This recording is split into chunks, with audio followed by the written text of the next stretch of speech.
আচ্ছা, অপ অ্যাম্পটা কন্টিনিউ করবো। অপ অ্যাম্পের কিন্তু অ্যাপ্লিকেশন যেগুলো আছে সেগুলো কিন্তু অপ অ্যাম্পের যে অ্যাপ্লিকেশনগুলো আছে ওইগুলো কিন্তু 5 নম্বরের প্রশ্নই আসতে পারে। দুটো অ্যাপ্লিকেশন আই থিঙ্ক লাস্ট ক্লাসে হয়েছিল। একটা ছিল হচ্ছে আমাদের ইনভার্টিং অ্যাম্পলিফায়ার আর আরেকটা হচ্ছে নন ইনভার্টিং অ্যাম্পলিফায়ার। এবার বাকি অ্যাপ্লিকেশনগুলো দেখবো, এইগুলো সব কিন্তু 5 মার্কসের প্রশ্নই আসতে পারে।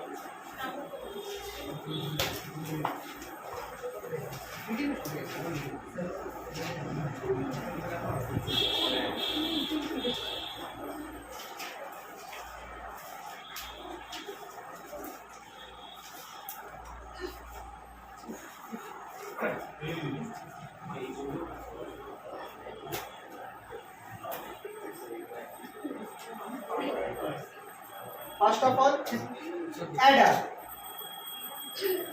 অ্যাডারটা আমরা এর আগে করেছি, একটা অ্যাডার করেছিলাম, সেটা হচ্ছে আমাদের বাইনারি অ্যাডার, যেটা কি দিয়া হচ্ছিল আমাদের হাফ অ্যাডার ফুল অ্যাডার, যেটা আমরা বাইনারি আমরা দেখেছিলাম যে ওটা বাইনারি অ্যাডিশন করে।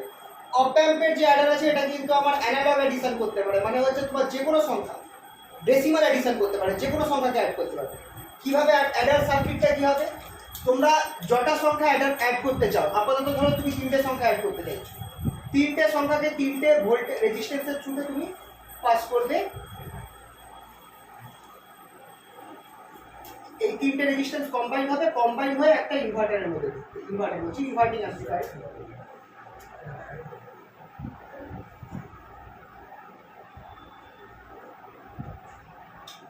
চেষ্টা করবে এই 3টে রেজিস্ট্যান্সকে সেম রাখতে, বা সেম না রাখলে অ্যাডারের ক্ষেত্রে 3টে রেজিস্ট্যান্সকে সেম রাখলে ভালো হয়। 3টে যদি R1 হয় তাহলে ভালো, আর এই রেজিস্ট্যান্সটা হয়ে যাবে আমার R2। আচ্ছা, এইখানটায় যে রেজিস্ট্যান্স আছে, এখানে যে ভোল্টেজগুলো দিচ্ছ সেগুলো করসপন্ডিংলি V1 V2 V3, আর আউটপুটে যে ভোল্টেজটা পাচ্ছ সেটা হচ্ছে V3। এবার এখানটায় দেখো কি হচ্ছে, প্রথম রেজিস্ট্যান্সের মধ্যে দিয়ে যে কারেন্টটা পাস করছে সেটা I1, সেকেন্ড রেজিস্ট্যান্সের মধ্যে দিয়ে যে কারেন্টটা পাস করছে সেটা I2, থার্ড রেজিস্ট্যান্সের মধ্যে দিয়ে যে কারেন্টটা পাস করছে I3। ঠিক আছে, এই কারেন্টটা আমার পাস করছে। রেজিস্ট্যান্স 3টে সেম হলেও ভোল্টেজ আলাদা, তাই কারেন্ট আলাদা হবে। তাহলে আমার এখান দিয়ে যে কারেন্টটা যাবে R2 এর মধ্যে দিয়ে সেটা হবে I, where I equals to I1 plus I2 plus I3। এটা কোন সূত্র থেকে হচ্ছে বলো তো? এইটা হচ্ছে কারচফস কারেন্ট ল থেকে হচ্ছে। খেয়াল করো, এই পয়েন্টে তুমি দিয়েছো V1 ভোল্টেজ, এই পয়েন্টে ভোল্টেজ কত? Virtual ground 0। এই পয়েন্টে ভোল্টেজটা 0, এটাকে আমি একটা নাম দিয়ে রাখলাম আপাতত VG। এই পয়েন্টে আমি ভোল্টেজটার নাম দিয়ে রাখলাম VG। আর তাহলে আমার এই রেজিস্ট্যান্সের এই সাইডে পড়েছে আমার V1 ভোল্টেজ, আর এই কোণায় পড়েছে আমার VG। তাহলে আমার এখানটায় কারেন্ট পাস করবে I1। তাহলে I1 কে আমি কি লিখতে পারি? V1 minus VG by R1 লেখা যেতে পারে। I1টাকে আমরা লিখবো V1 minus VG by R1। একই রকম ভাবে বাকিগুলোকেও লিখব।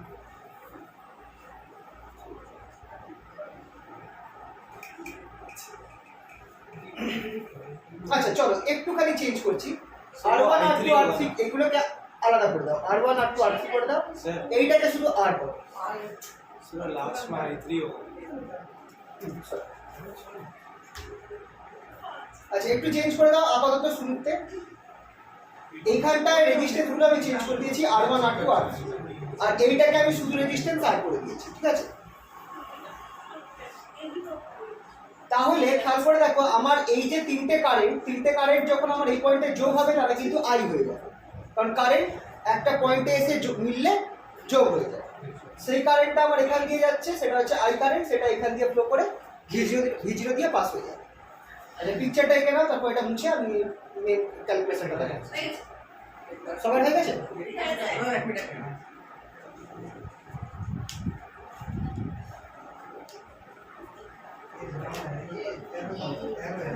অ্যাডারটা কিন্তু খুবই আসে, 5 নম্বরের প্রশ্নতে অ্যাডারটা দেয়।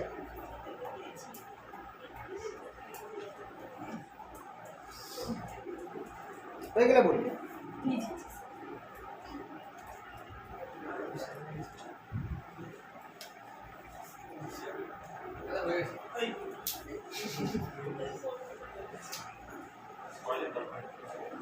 বোঝা গেছে? হ্যাঁ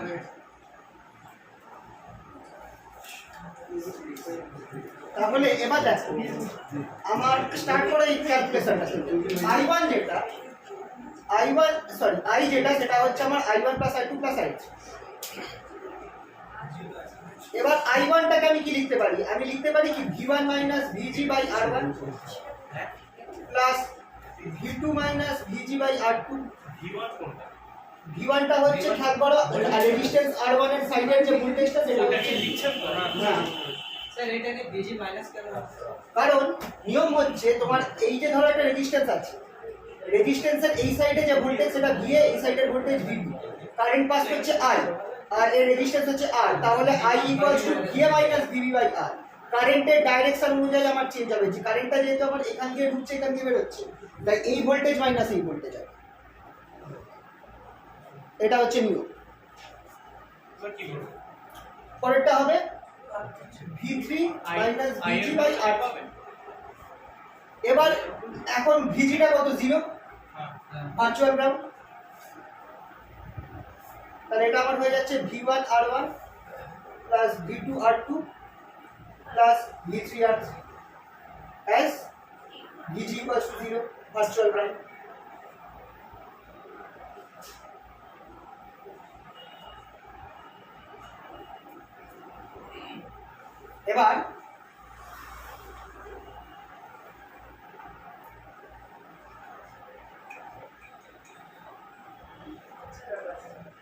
এবার আইটা আমার কার মধ্যে দিয়ে পাস করছে? তোমরা পিকচারে দেখো, তোমাদের যে এই পয়েন্টটা ছিল আর থেকে স্যার এইখানটায় আমার ভোল্টেজ ছিল ভিজি, এই পয়েন্টটা, এইখান থেকে আমার আর এই সাইডে ভোল্টেজ কত? ভিজি।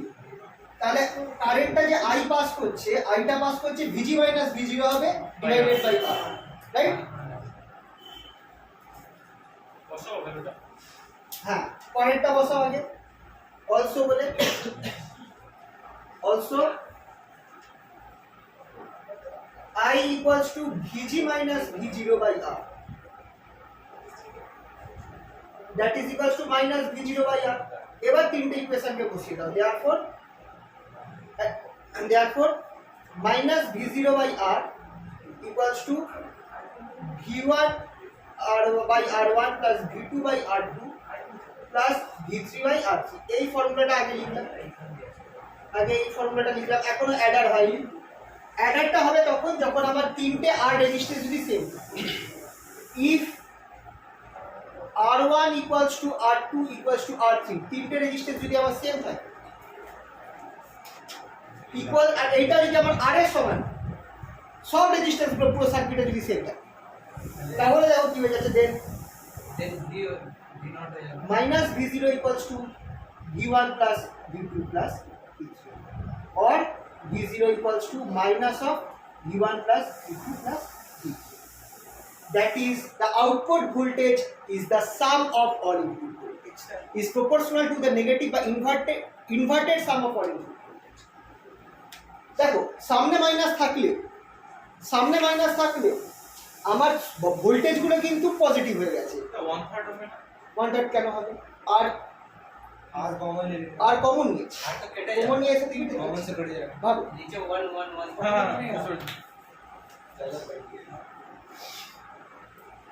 এইভাবে অ্যাডার কাজ করছে। এবার অ্যাডারটাকে যদি তোমরা কমপ্লিট ভালো করতে চাও, তাহলে অ্যাডারের সাথে কি করবে? একটা ইনভার্টার লাগিয়ে দাও, ইনভার্টিং অ্যাম্পলিফায়ার লাগিয়ে দাও, তাহলে কমপ্লিট অ্যাডার হয়ে যাবে। তাহলে কমপ্লিট অ্যাডার সার্কিট কিভাবে হবে? কমপ্লিট অ্যাডার একটা সার্কিট লিখে দিচ্ছি। আচ্ছা, এখানে একটা কথা লিখে দিতে পারো, উপরটা একটু মুছছি। হ্যাঁ, দাস, এই কথাটা লাস্টে লিখে দেবে, Das output voltage is equal to the inverted কথাটা ভুল হবে, is proportional করো, ইকুয়াল না করে, ইকুয়াল তো হচ্ছে না, is proportional করো, proportional the sum of input voltages. Hence the circuit represents an adder, performs addition. Sir वो माइनस के रिस्पेक्ट में हम हाँ। कुछ बोल नहीं सकते। नहीं माइनस देखो इसलिए हमने प्रोपोर्शनल कह दिया है क्योंकि अगर हम लोग प्रोपोर्शनलिटी कांस्टेंट -1 हो रहा है यहाँ पे। ठीक है।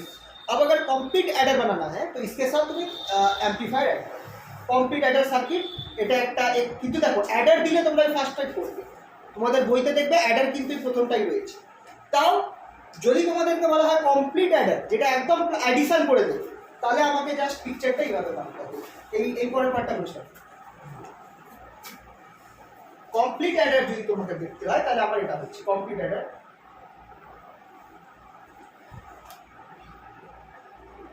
সেটা হচ্ছে এই ধরো তিনটে নিলাম এই সবগুলোকে সেম রাখছি সবগুলোকে রেজিস্ট্যান্সগুলো সেম রাখছি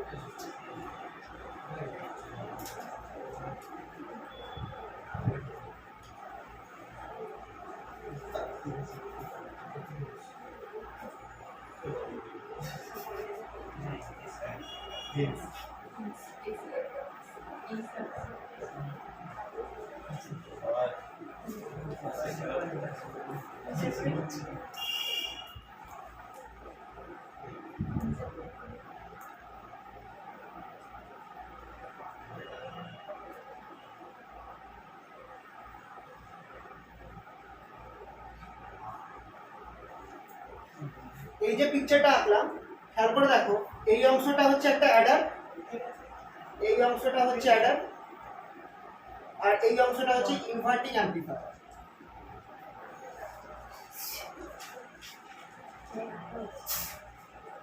with gain 1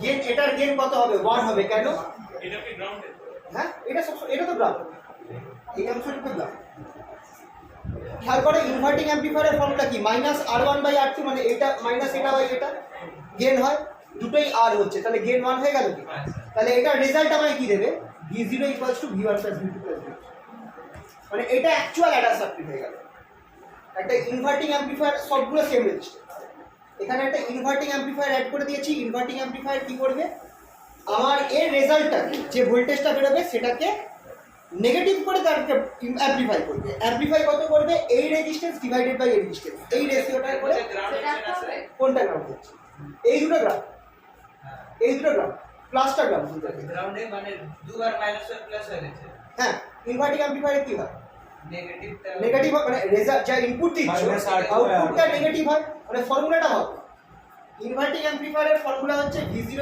= R2/R1 -R2/R1 V এটা ফর্মুলা R2 হচ্ছে এইটা R1 হচ্ছে এটা দুটো যদি সেম হয় তাহলে R2/R1 কি হয়ে গেল 1 তাহলে V0 = -V এবার এখানটায় ইনপুট ভোল্টেজটা কি করবে -V1 + V2 + V3 আগেরটা রেসপেক্টে তাহলে আমার এটা হলো কি মাইনাস মাইনাসে মাইনাসে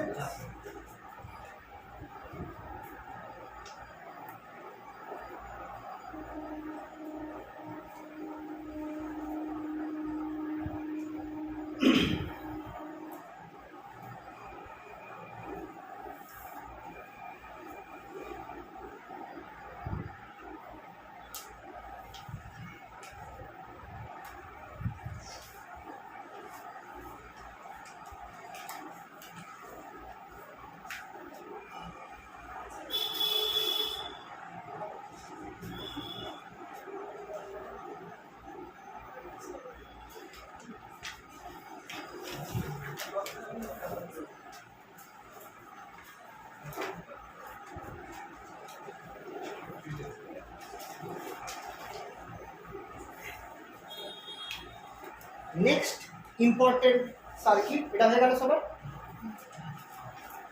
আরেকটা ইম্পর্টেন্ট পার্ট দেখি বুঝলাম না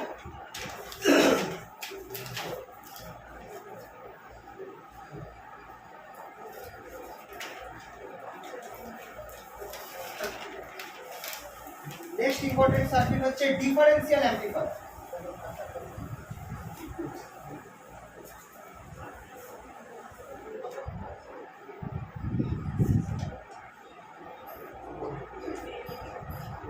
ডিফারেন্সিয়াল অ্যামপ্লিফায়ারটা কি করবে আচ্ছা সার্কিটটা দেখে নাও এখান দিয়ে তুমি একটা রেজিস্ট্যান্স দিয়েছো R1 এখান দিয়ে একটা রেজিস্ট্যান্স দিয়েছো R2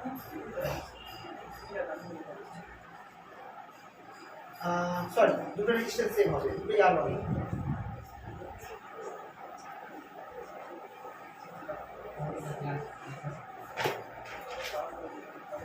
এইখান থেকে তোমার একটা রেজিস্ট্যান্স যাবে R2, আর এখান থেকে একটা রেজিস্ট্যান্স যাবে R2।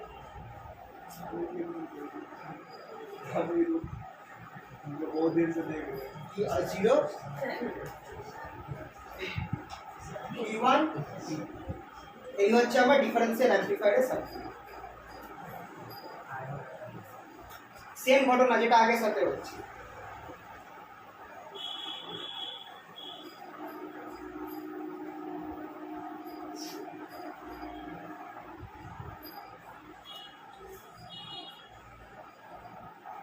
আচ্ছা, ডিফারেন্সিয়াল অ্যামপ্লিফায়ারে হালকা চেঞ্জ হবে। এই যে দুটো পয়েন্ট আছে, এই পয়েন্টের ভোল্টেজটাকে আমি বলবো হচ্ছে VA, আর এই পয়েন্টের ভোল্টেজটাকে আমি বলবো VB। কোন দুটো পয়েন্ট বললাম দেখো, এই দুটো পয়েন্ট VA আর VB। বুঝতে পারছো না কোন দুটো পয়েন্ট? এই দুটো পয়েন্ট হচ্ছে VA আর VB।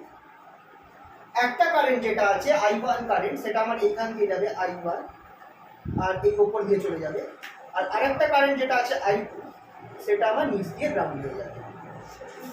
দুটো কারেন্ট আছে, I1 কারেন্টটা আমার উপর দিয়ে চলে যাবে I1, আর I2টা আমার এখান দিয়ে হয়ে গ্রাউন্ড হয়ে যাবে।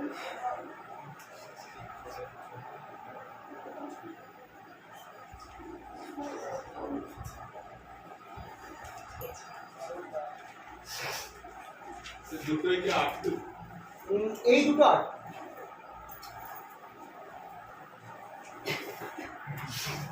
আচ্ছা, এই দুটো পয়েন্ট খেয়াল রাখবে। VA এই পয়েন্টের ভোল্টেজ উইথ রেসপেক্ট টু গ্রাউন্ডের রেসপেক্টে এই পয়েন্টের ভোল্টেজ VA, এই পয়েন্টের ভোল্টেজ VB। এটা কিন্তু আলাদা হতে পারে। কেন আলাদা হতে পারে?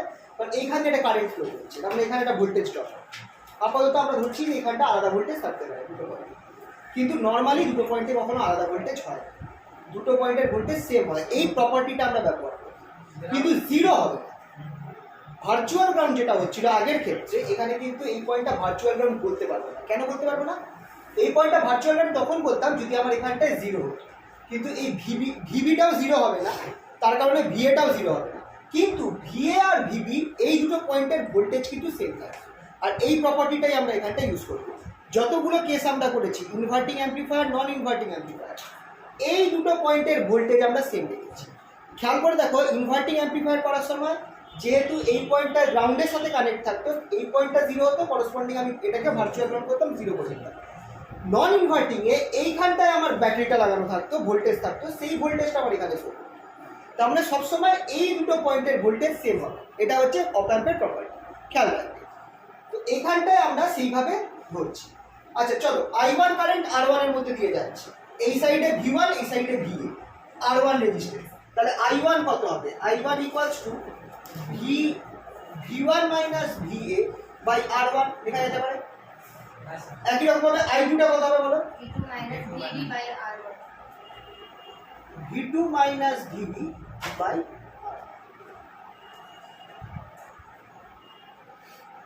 স্যার ভিবিটা লেকিন প্লাসের দিকে যাচ্ছে। ভিবিটা ভোল্টেজ আছে না, এটা ভিবিটা এই পয়েন্টের ভোল্টেজ, এটা প্লাসের দিকে কিন্তু যাচ্ছে। ভিবিটা এই পয়েন্টের আমি পোটেনশিয়াল ধরেছি উইথ রেসপেক্ট টু গ্রাউন্ড, মানে কারেন্টটা যেহেতু এই দিক থেকে এই দিকে যাবে, তাই এইটা মাইনাস এইটা হচ্ছে এই পয়েন্টের ভোল্টেজ। ভোল্টেজ সার্কিটের একটা পয়েন্টের ভোল্টেজ আমরা সবসময় গ্রাউন্ড সার্কিট রেসপেক্টে, মানে আমরা ভোল্টেজ শুধু কোনো পয়েন্টের ভোল্টেজ বলতে পারবো না যে এই পয়েন্টের ভোল্টেজ আছে। যখনই ভোল্টেজ বলছি তখনই গ্রাউন্ড পয়েন্ট, মানে হচ্ছে আমি খেয়াল করে বলেছিলাম যে এই অপ অ্যাম্প চালু করতে আমাদের একটা 3 টার্মিনাল ব্যাটারি লাগে, যেটাকে ডুয়াল পাওয়ার সাপ্লাই বলে। ওই 3 টার্মিনাল ব্যাটারিতে দুটো প্লাস আর একটা প্লাস একটা মাইনাস একটা গ্রাউন্ড থাকে। ওই গ্রাউন্ডের রেসপেক্টেই আমরা সব ভোল্টেজ দিচ্ছি। অপ অ্যাম্পকে চালু করার জন্য যে বাইরে থেকে পাওয়ার দিতে হয়, যে সার্কিটটা দিতে হয়, তার একটা গ্রাউন্ড বলে একটা ব্যাটারি থাকে, তার একটা গ্রাউন্ড থাকে। ওই গ্রাউন্ডের সাথে আমাকে সবকে কানেক্ট করতে হবে, সেই গ্রাউন্ডের রেসপেক্টে আমার এখানে ভোল্টেজ, ঠিক আছে? যে ভোল্টেজগুলো মাপছি সেটা হচ্ছে গ্রাউন্ডের রেসপেক্টে। সার্কিটের মধ্যে শুধু একটা ভোল্টেজ বলে কিছু হয় না, সবসময় দুটো পয়েন্টের রেসপেক্টে আমরা ভোল্টেজ পাবো। তো যখনই দেখবে কোনো পয়েন্টে আমি একটা ভোল্টেজ বলেছি, যেমন এখানে বলেছি V0, ভোল্টেজ কার রেসপেক্টে? গ্রাউন্ডের রেসপেক্টে এই পয়েন্টে V0 ভোল্টেজ বলেছি। তুমি যদি একটা ভোল্টমিটার এইখানে আর দ্বিতীয় পয়েন্টটা গ্রাউন্ডে লাগাও, তখন তুমি V0 দেখতে পাবে। তুমি যদি এইখানে একটা ভোল্টমিটার জাস্ট লাগাও কোনো ভোল্টেজ পাবে না, ভোল্টমিটারের অন্য টার্মিনালটাকে তোমার গ্রাউন্ডে লাগাতে হবে। বোঝা গেল তো? তো I2 এর চেয়ে এটা, আচ্ছা এবার I1টা কার মধ্যে দিয়ে পাস করছে, R2 দিয়ে পাস করে এই সাইডে যাচ্ছে V0, তাহলে আমি I1 এর আরেকটা ফর্মুলা কি হবে, এইটা যদি দেখি VA minus V0 by R, আর একই রকম ভাবে I2 টা তুমি দেখো VB থেকে এখানে যাচ্ছে, গ্রাউন্ডে যাচ্ছে, গ্রাউন্ড মানে মাইনাস 0 0, তাহলে VB minus 0 bye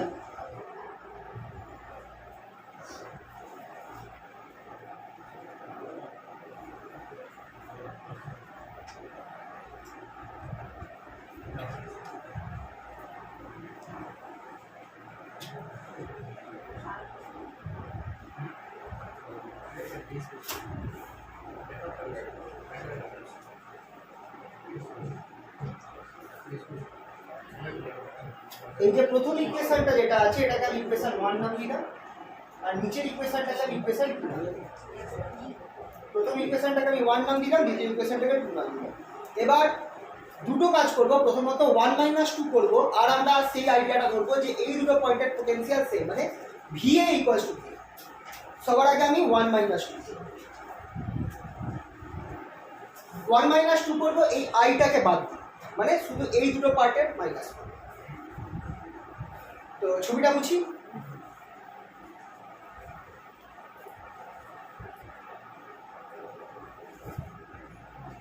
bye 1 - 2 V1 minus VA minus এটা হবে minus V2 plus VB, sorry by R1 minus, হ্যাঁ একই হবে, দুটোই তো R1 আছে। আচ্ছা আমি আগে ভেঙে দিই, minus V2 minus VB by R1 equals to এই সাইডে হবে VA minus V0 by R2 minus VB by R2। কি বললাম দেখো, 1 - 2 করেছি, 1 - 2 করেছি, which implies V1 minus VA minus V2 plus VB by R1 equals to VA minus V0 minus VB by R2। এবার কি করব,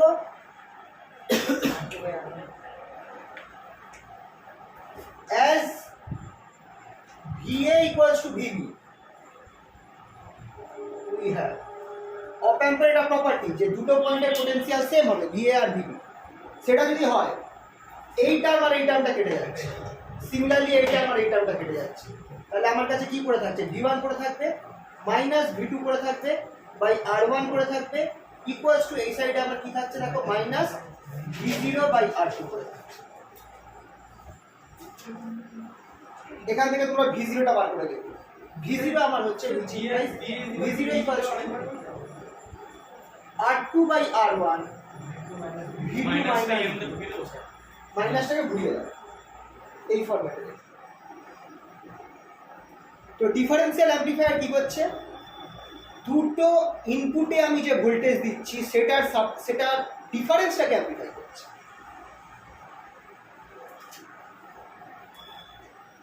আর অ্যামপ্লিফিকেশনটা হচ্ছে R2 by R1। V equals to ওই যে ওই দুটো পয়েন্ট দেখো, ওই পিকচারটায় দেখো তুমি VA VB কোনটা মার্ক করেছি, যেটা তোমার আর সেকেন্ড টার্মিনাল আর থার্ড টার্মিনাল, ওই দুটো পয়েন্টের ভোল্টেজটাকে আমি বলেছি ওপরেরটাকে VA নিচেরটাকে VB। এবার অপ অ্যাম্পের এটা প্রপার্টি ওই দুটো ভোল্টেজ সেম হবে, তুমি ইনভার্টিংটা দেখো নন ইনভার্টিংটা দেখো, সব জায়গায় ওই জিনিসটা ইউজ করা হয়েছে যে ওপরের ওই দুটো পয়েন্টের ভোল্টেজ সবসময় সিমিলার, সেই প্রপার্টিটা আমরা এখানে ইউজ করেছি, VA equals to VB use করেছি। তার ফলে আমার কেটে গিয়ে আলটিমেট ফর্মুলাটা এটা হয়ে যায়, যেটা প্রপার্টি অফ অ্যান আইডিয়াল অপ অ্যাম্পের একটা প্রপার্টি। ভার্চুয়াল গ্রাউন্ডটাও ওইখান থেকেই এসেছে, খেয়াল করে। তাহলে এখানটায় আমি যে রেজাল্ট পেলাম, এই রেজাল্টটা আমাকে কি বলছে যে দাস ডিফারেন্সিয়াল অ্যামপ্লিফায়ার কি বলছে,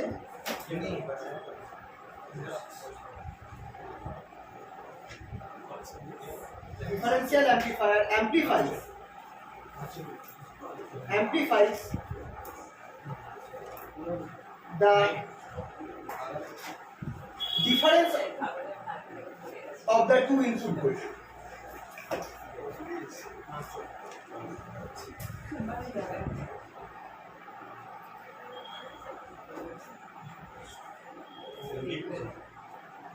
Amplification এটা কত? Amplification বা gain যেটা সেটা হচ্ছে R2/R।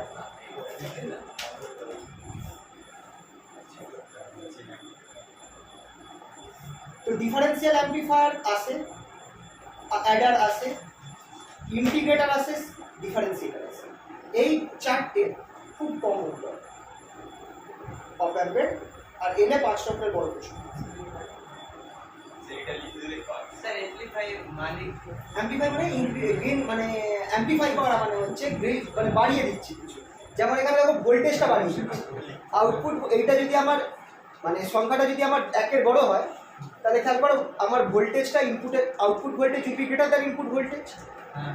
সেটা অ্যাম্পলিফাই করছে। অ্যাম্পলিফায়ার হয় না তো মিউজিক অ্যাম্পলিফায়ার ভলিউম বাড়াবার, ওটাকে ওই অ্যাম্পলিফাই মানে হচ্ছে বাড়িয়ে দেওয়া।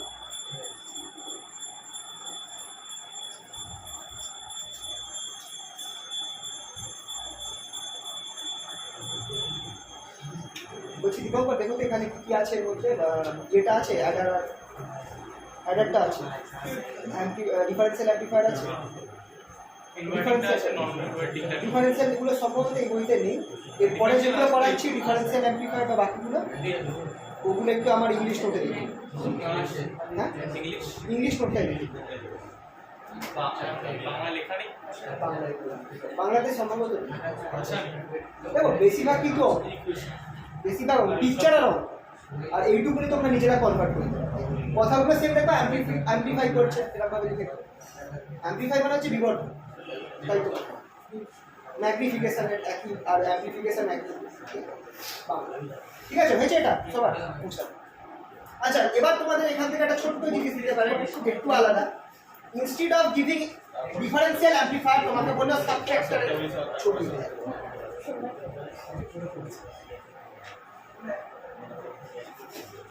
Draw the circuit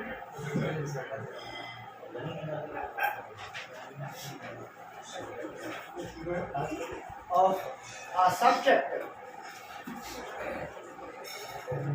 using an option.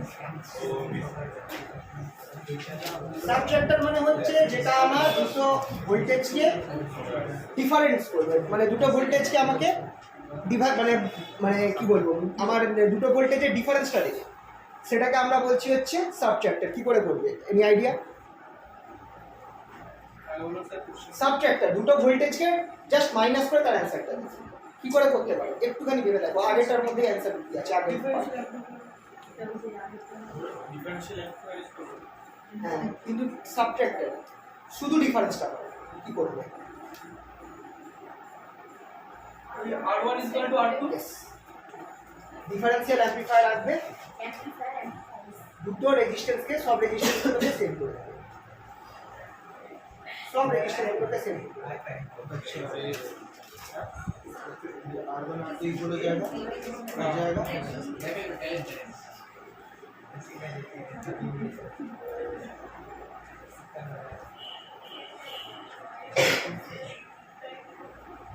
V0 equals to V2 minus।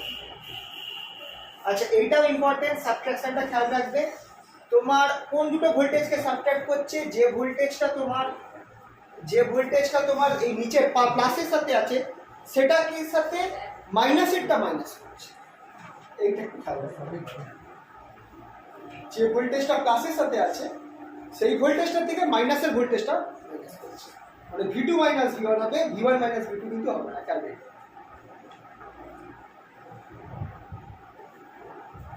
তো সাবট্রাক্টর হচ্ছে differential amplifier with all resistance same, R1 equals to R2।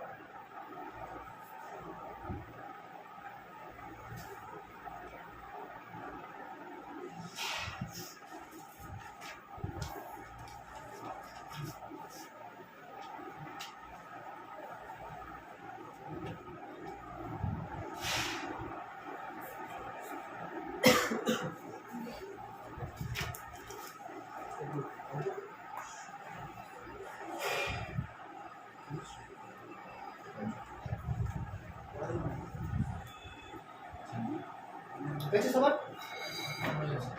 পড়িয়েছে।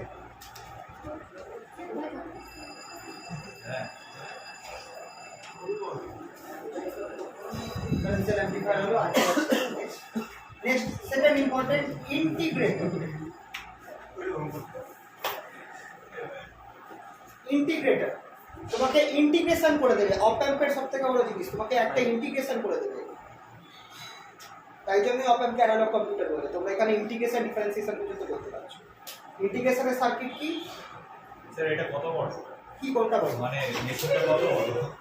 Machine তো না, সার্কিট তো। তোমরা অপ অ্যাম্প দেখো নি? অপ অ্যাম্প আপনি কলেজে ওই প্র্যাকটিক্যাল যেদিন হয়েছিল লাস্ট প্র্যাকটিক্যাল তো অপ অ্যাম্প ছিল। এই কোনটুকু সাইজ অপ অ্যাম্পের? কারা কারা ছিল? হ্যাঁ আর বলো কত বড় ছিল অপ অ্যাম্পটা? তো অনেক বড় দেখিয়েছি। তোমরা কি পুরো ছোট্টটা কালো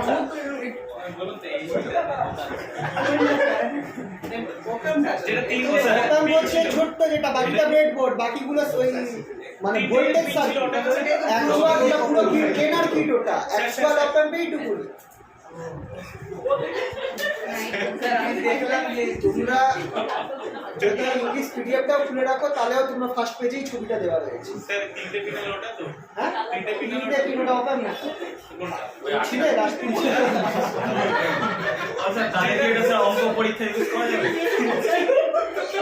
এবার দেখো যেটা গ্রাউন্ড করে ইউজ করা যাবে? হ্যাঁ অঙ্ক দেখো, এর থেকে তো তোমাদের অঙ্ক দেখো, অঙ্কতে তোমাদের কি, তোমাদের তো ফর্মুলা থেকে তো ইন্টিগ্রেশন এখানে করতে হচ্ছে না। এখানে নর্মাল একটা ইন্টিগ্রেশন তোমার কাছে ভ্যালু দেওয়া আছে, মানে ইন্টিগ্রেশনের রেজাল্ট তুমি ভ্যালু বার করতে পারছো। তোমাদের তো অঙ্ক পরীক্ষা থেকে ইউজ করতে পারো। কিন্তু হ্যাঁ কোনো জায়গায় ফর্মুলাটা ইন্টিগ্রেশনের যে ফর্মুলাটা সেটা এর থ্রুতে আনতে পারছো, মানে অ্যাটলিস্ট তুমি একটা রেজাল্ট বার করতে পারো ডিপেন্ডিং আপন। মানে কথার কথা বলছি, একটা এক্সাম্পল দিচ্ছি একটু পরে বুঝতে পারবে। আগে ছবিটা এখানে বেসিক্যালি ইন্টিগ্রেটর হচ্ছে একটা ইনভার্টিং অ্যাম্পলিফায়ারের সার্কিট। তফাৎটা হচ্ছে R2 এর জায়গায় তোমার একটা ক্যাপাসিটর ঢোকানো হচ্ছে।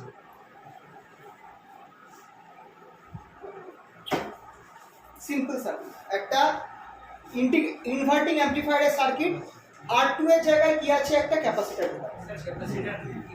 ক্যাপাসিটর হচ্ছে, হ্যাঁ ক্যাপাসিটর করে কি বলো তো? Electric discharge. Charge electric discharge যখন একটা ব্যাটারির মতো না, ঠিক ব্যাটারি বলা ভুল হবে। আচ্ছা ক্যাপাসিটর অনেক কেস আছে। ক্যাপাসিটরে হয় কি নরমালি ক্যাপাসিটরে যখন কিছু কনডেন্সার যখন ডিসিটা কন্ডেন্সার বলে না স্যার, স্যার একই না, সেটা একই জিনিস দুটো না। ইলেকট্রিক ফিল্ড স্পিডটাকে বাড়িয়ে দেয়। দেখো মেন জিনিসটা বলছি, ক্যাপাসিটরের ফার্স্ট কাজ হচ্ছে যখন তুমি কারেন্ট কানেক্ট করবে ক্যাপাসিটর চার্জিং হবে। ক্যাপাসিটরের মেন কাজ হচ্ছে যখন তুমি ওটার সাথে তুমি কারেন্ট সোর্স কানেক্ট করবে তখন কি হবে, তোমার ক্যাপাসিটরের চার্জিং হবে, এক সাইডটা প্লাস চার্জ অন্য সাইডটা মাইনাস চার্জ। এবার প্রত্যেক ক্যাপাসিটরের একটা ক্যাপাসিটেন্স রয়েছে, মানে একটা পার্টিকুলার অ্যামাউন্ট অবধি সে কারেন্ট নিতে পারবে। সেইটা বেশি কারেন্ট হয়ে গেলে এবার সে কিন্তু কারেন্ট ডিসচার্জ করতে শুরু করবে, ইলেকট্রিক ডিসচার্জ করবে। এছাড়া যখন তুমি সাপ্লাইয়ের সাথে কানেক্ট করেছো, যখন তুমি এটাকে তোমরা করবে ক্লাস 12 এর বই ট্রানজিয়েন্ট রেসপন্স, ওখানে দেখবে যখন তুমি এটাকে সাপ্লাইয়ের সাথে কানেক্ট করেছো তখন নর্মালি হয় কি ক্যাপাসিটরটা চার্জিং, কিন্তু যেমনি তুমি সাপ্লাইটাকে সরিয়ে এখানে একটা রেজিস্ট্যান্স দিয়ে দেবে তখন এবার ক্যাপাসিটরটা ব্যাটারির মতো কাজ করবে আর সে কারেন্ট ডিসচার্জ করা শুরু করবে। প্রথমে চার্জ করে চার্জ হয়ে গেল, তারপর যেমনি তুমি ব্যাটারিটাকে সরিয়ে রেজিস্ট্যান্স ঢোকাবে ওই রেজিস্ট্যান্সের মধ্যে দিয়ে সে কারেন্ট পাঠাবে, মানে নিজের চার্জটাকে সে এবার খরচ করবে। মানে সে চার্জ হতে পারে আবার ডিসচার্জ হতে পারে। এটা হচ্ছে মেন ক্যাপাসিটরের কাজ। এটা হচ্ছে ফার্স্ট বেসিক কাজ। সেকেন্ড যে ক্যাপাসিটরটা ইউজ হয় সেটা হচ্ছে অল্টারনেটিং কারেন্ট আর ডাইরেক্ট কারেন্টের মধ্যে ক্যাপাসিটর আলাদাভাবে কাজ করে। যদি একটা ক্যাপাসিটর ডাইরেক্ট কারেন্টের ক্ষেত্রে মানে ওপেন সার্কিট হিসাবে কাজ করে, মানে ডাইরেক্ট কারেন্ট যদি থাকে আর এটা যদি ডাইরেক্ট কারেন্ট হয় তাহলে আমার কিন্তু ক্যাপাসিটরের ওই দিকে পাস করতে পারবে, ইনফিনিটিভে চলে যাবে, মানে ডাইরেক্ট কারেন্টকে ক্যাপাসিটর ব্লক করে দেয়। অন দ্য আদার হ্যান্ড যদি এটা আমার অল্টারনেটিং কারেন্ট হয় তাহলে আমার এইদিকে কারেন্টটা পাস করতে পারে। আর অল্টারনেটিং কারেন্টের ফ্রিকোয়েন্সি যত হাই হবে ক্যাপাসিটরের ক্যাপাসিটেন্স তত কম। এটাকে তোমরা এসিতে হয়তো Yes, পড়েছো। sir.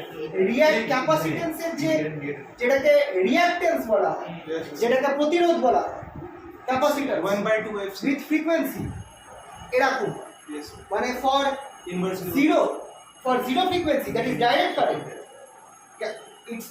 ইটস রেজিস্ট্যান্স বা যেটাকে ক্যাপাস আমরা বলি রিঅ্যাকট্যান্স, সেটা ইনফিনিট, উপরে তাকে ইনফিনিটিতে চলে যায়। Yes.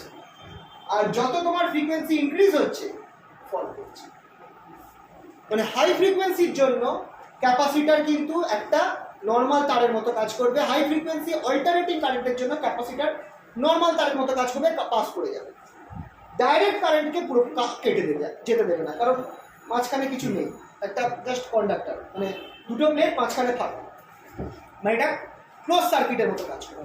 তাহলে এবার তোমার কাছে এমন কোনো বেশিরভাগ ইলেকট্রনিক সার্কিটে ক্যাপাসিটারকে ইউজ করা হয় অ্যাজ বলে কপলিং ক্যাপাসিটার হিসাবে, যার মানে হচ্ছে যদি সার্কিটের মধ্যে তোমার অল্টারনেটিং কারেন্ট আর ডাইরেক্ট কারেন্ট দুটোই রয়েছে, যেমন তোমাদের আগের দিন বলেছিলাম যে ডাইরেক্ট কারেন্ট আর অল্টারনেটিং কারেন্ট ওই রেকটিফায়ারের ক্ষেত্রে বলেছিলাম না, দুটো একসাথে থাকলে আমার ফ্লাকচুয়েটিং ডাইরেক্ট কারেন্ট হয়ে যায়। তো তোমার ধরো সার্কিটের মধ্যে তোমার ডাইরেক্ট কারেন্টও রয়েছে আবার অল্টারনেটিং কারেন্টও রয়েছে, তুমি চাইছো শুধু অল্টারনেটিং কারেন্টটা পাস হোক, ডাইরেক্ট কারেন্টটাকে তুমি আটকাতে চাইছো, সার্কিটে ক্যাপাসিটার লাগিয়ে দাও, তাহলে অল্টারনেটিং কারেন্টটা পাস হয়ে যাবে, ডাইরেক্ট কারেন্টটা পাস হতে পারবে না, কারণ capacitance gives infinity resistance for direct current and resistance decreases with increase of frequency for alternating current. ঠিক আছে তো, ক্লিয়ার?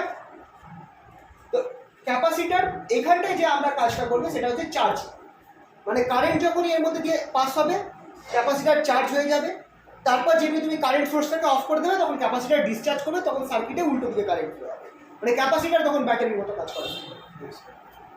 এবার এই ক্যাপাসিটার এই প্রপার্টিটাকে অনেক জায়গায় ইউজ করা হয়। তো এই ইন্ডাক্টরে কিভাবে কাজ করছে সেটা দেখো সবার আগে, পিকচারটা গেছো। আচ্ছা, এখানটা আমি ধরে নিচ্ছি ডি ইন বা ভিআই নিচ্ছি, আর এখানে ভি জিরো নিচ্ছি, এই পয়েন্টটাকে আমি নিয়ে নিচ্ছি ভিজি, ভিজিটা এখানে কত হবে? 0 হবে, কারণ এই পয়েন্টটা একদম গ্রাউন্ডে কানেক্ট করেছে, তার মানে এটা 0, ভিজিটা এক্ষেত্রে 0 ভার্চুয়াল কারেন্ট। এবার আবার সেই একই কেস, আই কারেন্ট ফ্লো হচ্ছে, সেই একই formula, I equals to VI minus VG by R, right? এটা হচ্ছে আমার কারেন্ট, যেটা আমার আর রেজিস্ট্যান্সের মধ্যে দিয়ে ফ্লো করছে, সেম কারেন্ট ক্যাপাসিটারের মধ্যে দিয়ে ফ্লো করছে। এবার ক্যাপাসিটারের কারেন্ট কত হচ্ছে?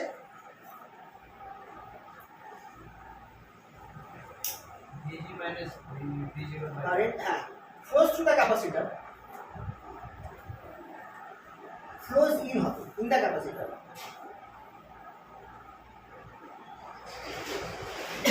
ইট charges,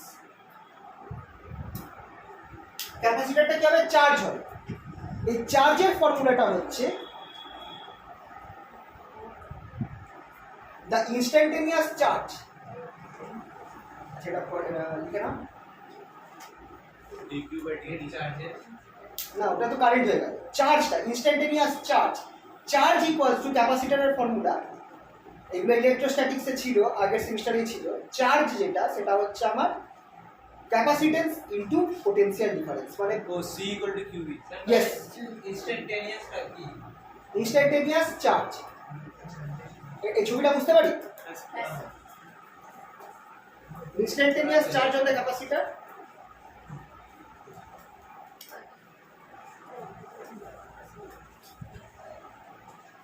on the capacitor,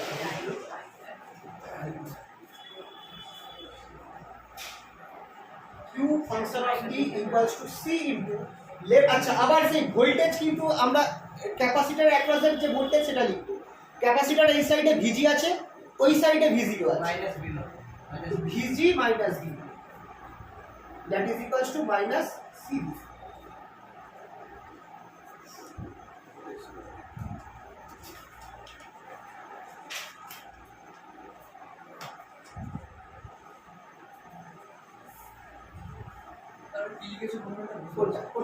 instantaneous charge on capacitor, instantaneous মানে একটা পার্টিকুলার টাইমে,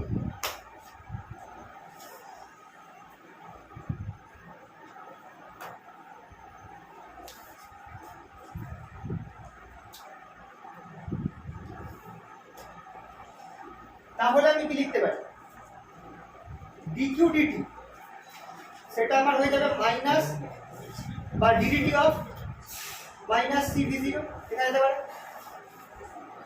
Yes, sir. dq dt এর কি হয়ে যাবে I হয়ে যাবে I equals two ddt of minus c v0।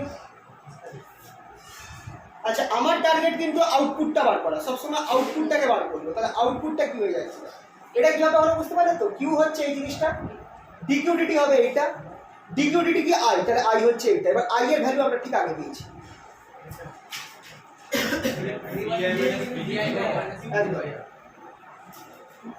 which implies vi by r equals to ddt of minus c। আমার টার্গেট হচ্ছে v0 বার করা, v0 minus v0 equals to integration vi by r 1 by c vi by r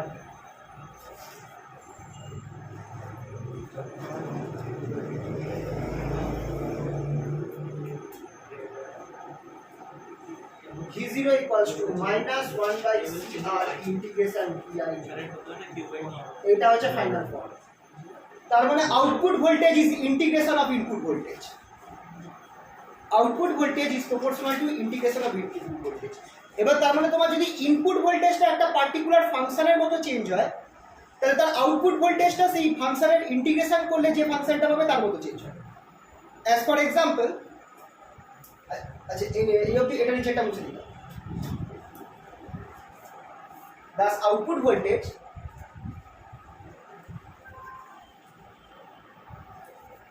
is proportional to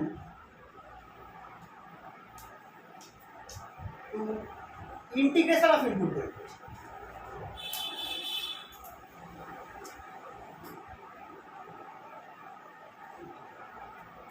Hence the circuit is an integrator, performs an integration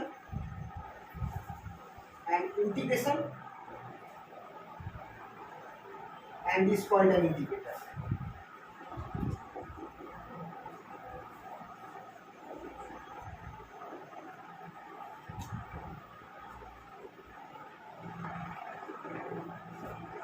কেন integrator করে? কারণ এটা একটা integration করছে, output voltage যেটা আছে সেটা হচ্ছে আমার ইনপুট ভোল্টেজের ইন্টিগ্রেশন।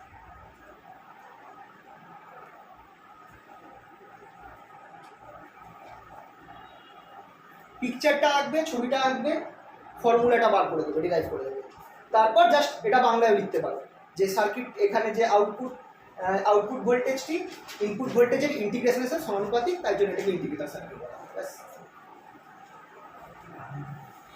মেন হচ্ছে সার্কিট ক্যালকুলেশন।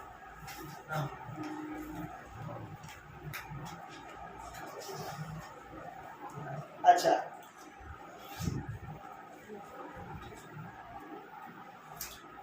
ইন্টিগ্রেটর হলো একটা ছোট্ট জিনিস আমি অ্যাড করে দিচ্ছি ইন্টিগ্রেটর সার্কিটে। আচ্ছা বাই চান্স যদি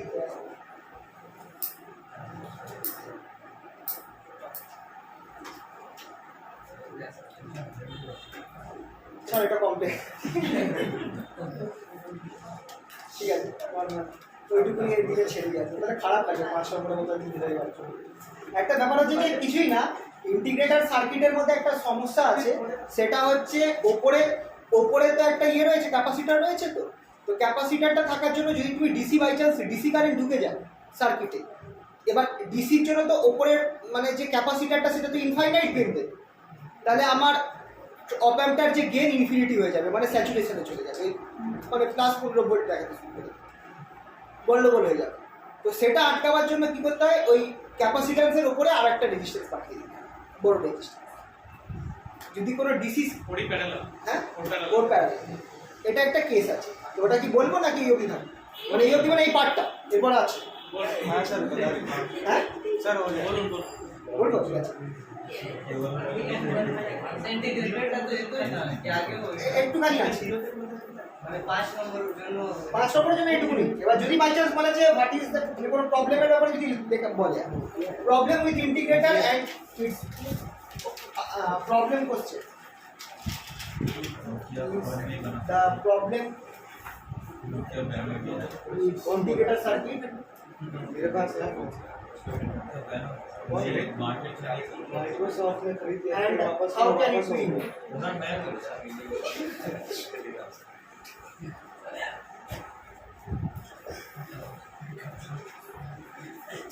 the capacitor in integrator circuit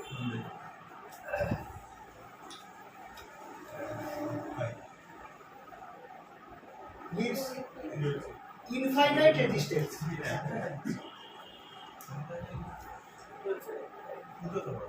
for DC. Hence, presence of DC, direct current, will drive the circuit into saturation.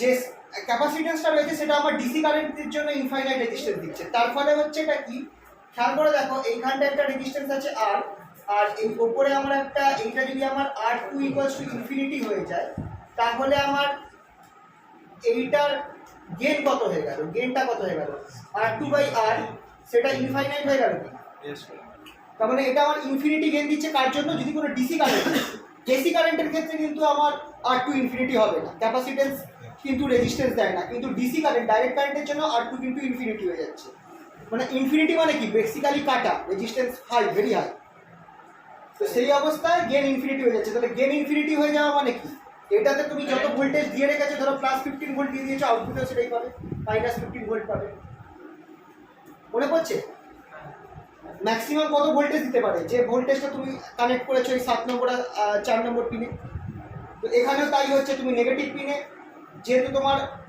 ভোল্টেজটা ঢুকছে, তুমি এখানে -15 ভোল্ট পাবে, মানে তোমার অ্যাকচুয়াল রিডিং পাবে না, তুমি স্যাচুরেশন ভ্যালুটা পেয়ে যাবে -15 ভোল্ট। এই সমস্যার সমাধান হচ্ছে তুমি এর উপর দিয়ে একটা রেজিস্ট্যান্স, হাই রেজিস্ট্যান্স সার্কিটের উপরে একটা high resistance, the problem can be overcome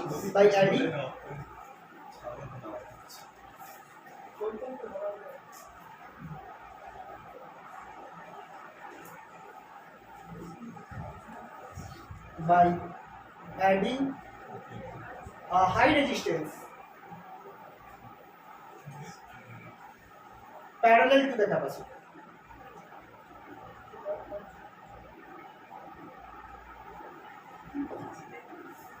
এই ক্যাপাসিটরের উপরে তোমাকে একটা হাই রেজিস্ট্যান্স সে R1 পাঠিয়ে লাগিয়ে দিতে হবে, তাহলে এই সমস্যাটা সমাধান হবে।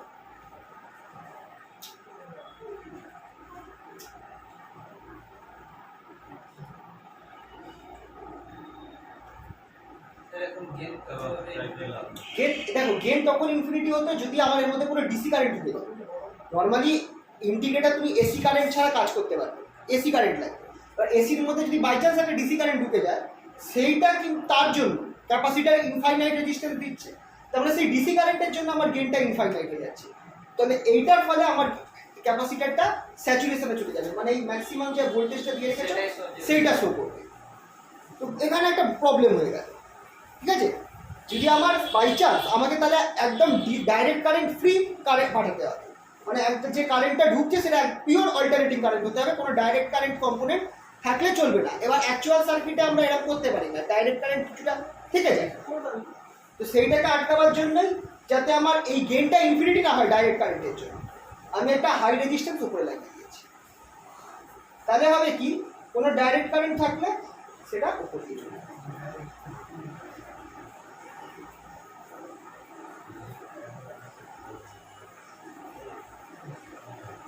এবার এটা যতই হাই হোক না কেন ইনফিনিটি তো হবে না, ডাইরেক্ট কারেন্টের জন্য গেনটা আলটিমেটলি কমই হবে, মানে আটটাকে আগের আটটাকে জিরো করে দিই না এটা তো আছে, তাহলে ইনফিনিটি কি করে আগে ক্যাপাসিট্যান্স কত রেজিস্ট্যান্স দেয় ডাইরেক্ট কারেন্ট, যত ম্যাক্সিমাম দিয়ে ডাইরেক্ট কারেন্টের জন্য একটা ক্যাপাসিটর কতটা রেজিস্ট্যান্স দেয়, ওটা তো দেবে না। ইনফাইনাইট রেজিস্ট্যান্স দেয়, কাটা না, কাটা সার্কিট মিন্স ইনফাইনাইট রেজিস্ট্যান্স।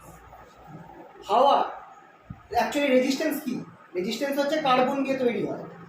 যত তোমার অ্যামাউন্টটা কম রাখবে, মেটাল কম্পাউন্ড বেশি রাখবে, তত তার রেজিস্ট্যান্স কম হবে। যত তুমি কার্বন কম্পাউন্ডটা বাড়িয়ে দেবে ওর মধ্যে, তত তার রেজিস্ট্যান্স বাড়বে। এইভাবে তোমার রেজিস্ট্যান্স তৈরি হয়। এবার তুমি কিছু লাগালে না, তার মানে তোমার ইনফিনিটি রেজিস্ট্যান্স রয়েছে, মানে হাওয়া, তার মধ্যে কারেন্ট পাস করতে পারবে না। তুমি যদি ইনফাইনাইট রেজিস্ট্যান্স করো, তার মধ্যে দিয়েও কারেন্ট পাস করতে পারবে না। মানে হাওয়ার মধ্যে ইনফাইনাইট রেজিস্ট্যান্স রয়েছে। দুটো তারের মাঝখানে যদি ফাঁকা অংশ থাকে, তুমি এখানে ধরতে পারো যে ইনফাইনাইট রেজিস্ট্যান্স। বুঝা গেল? কিছু না থাকা মানে ইনফাইনাইট রেজিস্ট্যান্স। রেজিস্ট্যান্স সবসময় যে রেজিস্ট্যান্স লাগাতে হবে তার কিছু মানে নেই। तो मैंने करंट का फ्लो ही करना है। ওটাই তো ইনফাইনাইট রেজিস্ট্যান্স, लेकिन তাই না? इलेक्ट्रिक फील्ड तो रहेगा ना। রেজিস্ট্যান্স তো ইনফিনিটি না, ভেবে দেখ। ইনফাইনাইট রেজিস্ট্যান্স যদি লাগাও একটা সার্কিটে, কারেন্ট কি ফ্লো করবে? সার্কিট যদি খুলে দাও, কারেন্ট ফ্লো করবে? তাহলে open circuit is infinite resistance, হ্যাঁ কি না? हाँ सर। ওটাই বোঝা গেল তো? কিন্তু যখনই আমি এখানে একটা রেজিস্ট্যান্স লাগিয়ে দিচ্ছি, এই যে ডাইরেক্ট কারেন্টটা, এটার জন্য যে ইনফাইনাইট রেজিস্ট্যান্সটা পাচ্ছিল সেটা আর পাচ্ছে না, তার বদলে একটা কম রেজিস্ট্যান্স পাচ্ছে, তুলনামূলক কম রেজিস্ট্যান্স পাচ্ছে। তাই আর এই প্রবলেমটা দাঁড়াচ্ছে। হয়েছে? বুঝতে পারো? আচ্ছা, কটা ছোট পয়েন্টস লিখে রাখো। এই ইন্টিগ্রেটরের রেসপেক্টে এই জিনিসগুলো 2 নম্বরের প্রশ্নে আসতে পারে।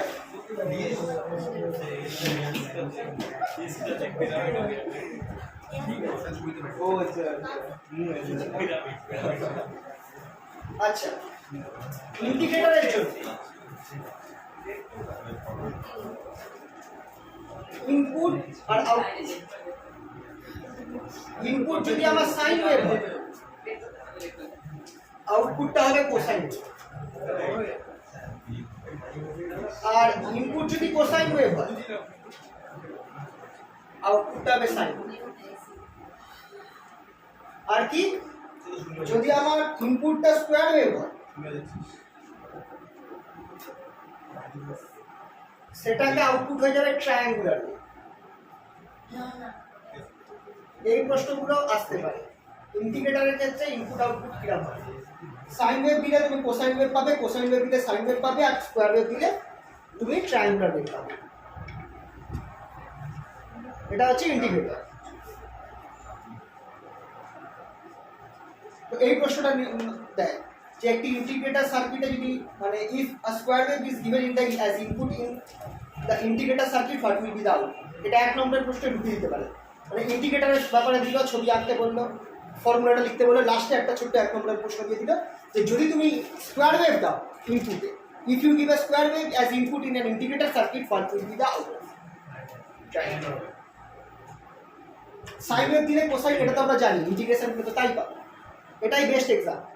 তুমি তোমার যে ওয়েভটা, তুমি যদি একটা এরকম ওয়েভ দাও যেটা তোমার এরকম ভ্যারি করছে, তুমি এটা যদি ইনপুট হয়, ওই সিআরও তো দেখেছিলাম না, যদি এরকম হয় তোমার আউটপুটটা এরকম হয়ে যাবে। এটা এখান থেকে স্টার্ট হয়েছে কোসাইন। একই রকম থাকবে, এটা কোসাইন। হ্যাঁ অবভিয়াসলি এখানে এটা কোসাইন। এই যে 0-তে ম্যাক্সিমাম আছে, আর 0-তে 0 থাকছে সাইন। এবার এইটা যদি তুমি ইনপুট দাও, তাহলে এটা ইন্টিগ্রেশন তাই করে। তাহলে ব্যাপারটা বুঝতে পারলে তো? অ্যাকচুয়ালি ফাংশনটাকে তোমার এখানটায় তোমাকে ফর্মুলা দেখিয়ে দিচ্ছে না, তোমার এখানে ফর্মুলা দেখিয়ে দিচ্ছে না। তুমি একটা সাইনোসয়েডাল ওয়েভ দিয়েছো, মানে তোমার ওয়েভটা এরকম দেখতে।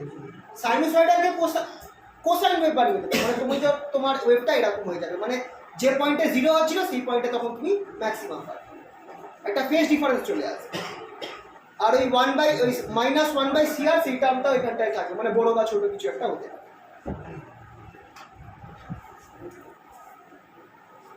তো এইভাবে তোমার ইন্টিগ্রেশন করছে। তোমরা কিন্তু এখানটায় কোনো ফর্মুলা দেখতে পাবে যে ইন্টিগ্রেশনের ফর্মুলা n(x⁴n) দিলে কী হবে সেটা দেখতে পাবে না, বাট ফাংশনটা কীরকম চেঞ্জ হচ্ছে সেটা দেখতে পাবে। একটা স্কোয়ার ওয়েভকে দিলে তার বদলে তুমি একটা ট্রায়াঙ্গুলার ওয়েভ দিতে পারবে। বোঝা গেল তো? আচ্ছা, নেক্সট ইন্টিগ্রেটরের পর যে সার্কিটটা আছে সেটা হচ্ছে ডিফারেন্সিয়েশন।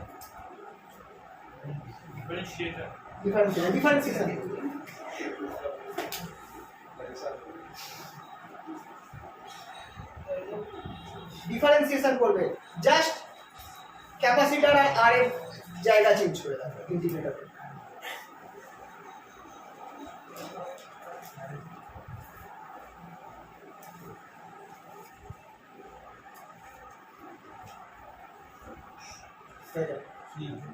জাস্ট ক্যাপাসিটর আর ইন্টিগ্রেটরের মধ্যে ক্যাপাসিটর আর রেজিস্ট্যান্সের মধ্যে পজিশন চেঞ্জ করে দাও, তোমার ইন্টিগ্রেটর হয়ে গেল ডিফারেন্সিয়েটর। কিভাবে? এবার কাজও সেম, এই জায়গাটা ভিজি।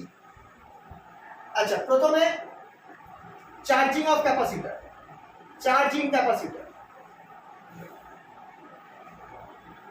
QT equals to VI C into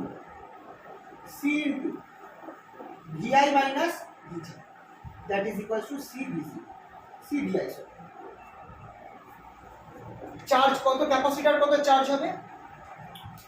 charging capacitor QT equals to C, এই সাইডে VI, এই সাইডে VG, তাহলে VI minus VG, that is CVI, কারণ VG আবার কত হবে? 0।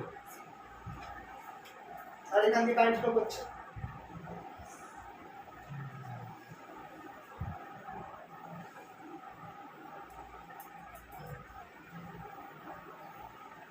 কারেন্ট থ্রু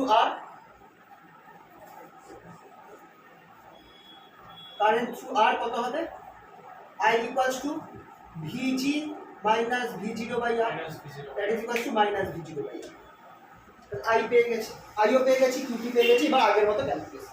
কিন্তু আমরা খেয়াল করবে বার করার টার্গেট হচ্ছে V0, V0টাকে বার করব।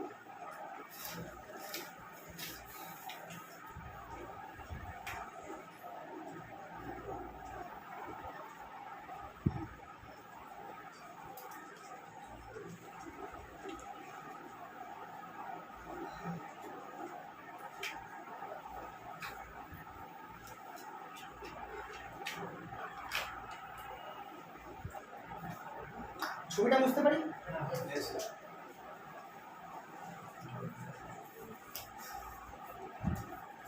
তাহলে কিউ যেটা আছে কত? C into VI dQ dt, dt of C into VI, dQ dt হয়ে যাবে I equals to dt of C into VI, আইটা কত? Minus V0 by R।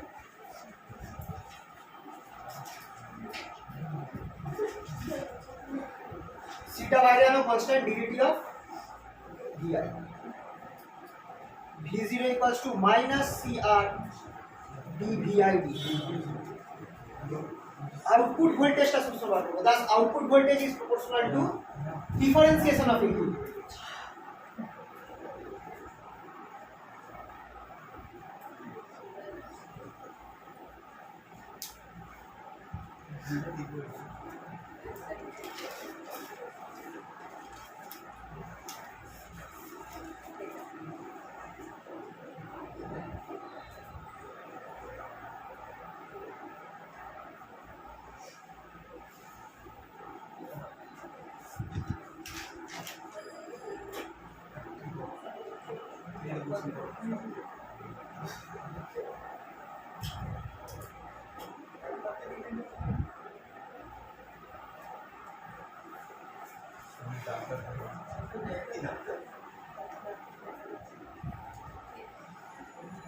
এখানেও সেম কেস হবে, ইনপুট যদি সাইন হয় আউটপুট কি দেবে? কোসাইন।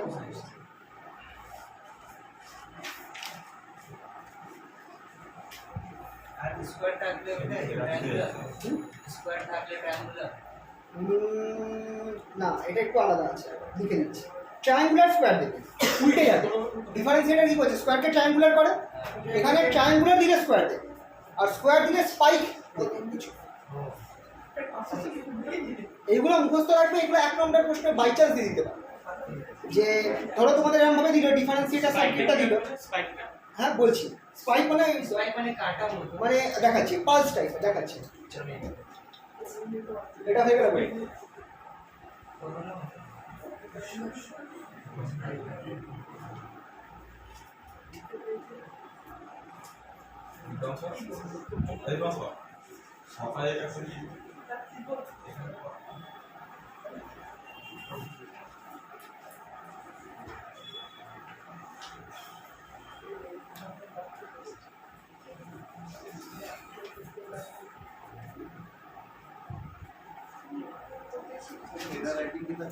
ঠিক আছে।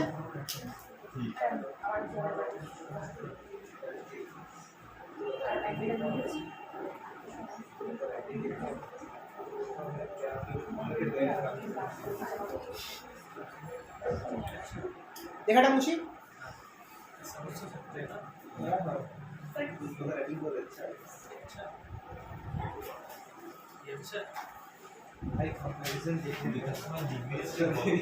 এটা একসাথে লিখে রাখো, ইনপুট আর আউটপুট কিরকম হবে।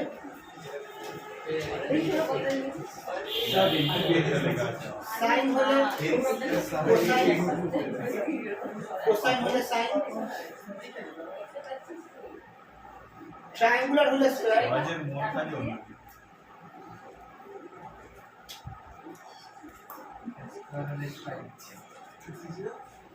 আর স্কয়ার ওয়েভ হলে স্পাইক।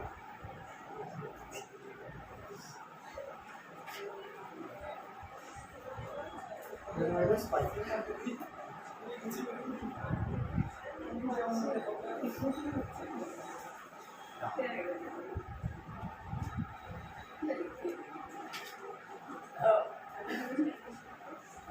মানে হার্ট রেট মতো না स्पाइक जस्ट लंबा लंबा ये होता है हुड पर सर 0 1 का आउटपुट देता है कौन सा स्क्वायर में। हाँ, अब स्क्वायर तो थोड़ा सा काफी टाइम तक 0 से 1 मतलब एक ही वैल्यू में रहता है, यहाँ पे ये नहीं रहेगा, जस्ट मतलब इमीडिएटली फॉल कर जाएगा, इसलिए स्पाइक।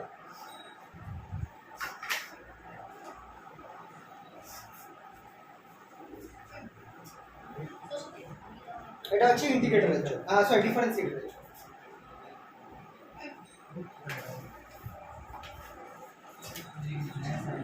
আচ্ছা, আরেকটা জিনিস অনেক সময় ঘুরিয়ে আসে ডিফারেন্সিয়েটরের জায়গায় তোমাদের দিয়ে দেবে, ড্র দ্য সার্কিট অফ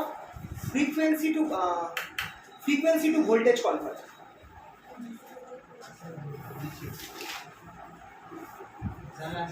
দেখাচ্ছি, এটা হয়ে গেলে বলুন, হয়ে গেলে বলুন।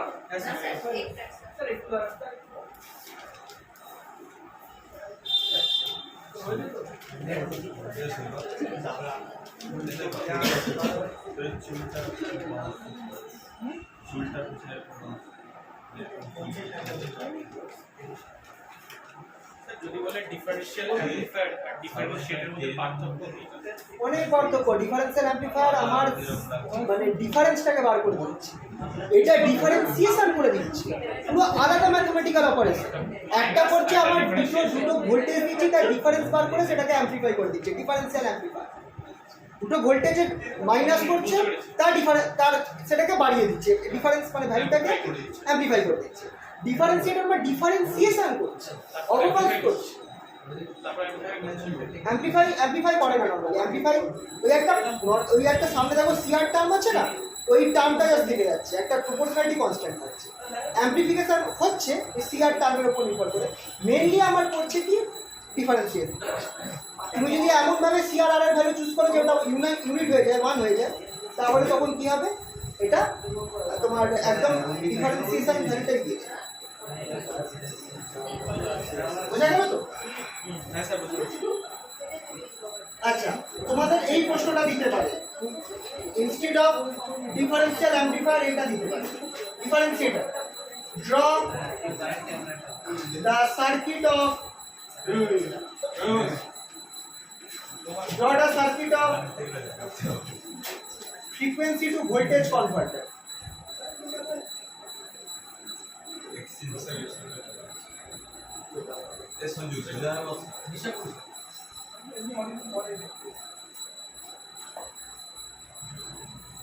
সার্কিট অফ ফ্রিকোয়েন্সি থেকে ভোল্টেজ, কোনো একটা তোমার কাছে একটা অল্টারনেটিভ কারেন্ট আছে, অল্টারনেটিভ কারেন্টের দুটো কম্পোনেন্ট থাকে, একটা ভোল্টেজ, একটা অ্যাম্প্লিটিউড থাকে যেটা বিস্তার বলি আমরা যেটাকে, আর কি থাকে একটা ফ্রিকোয়েন্সি থাকে। তো ফ্রিকোয়েন্সিটাকে সে অন্য একটা ভোল্টেজে কনভার্ট করে দিতে পারে। সেটা কীভাবে হতে পারে?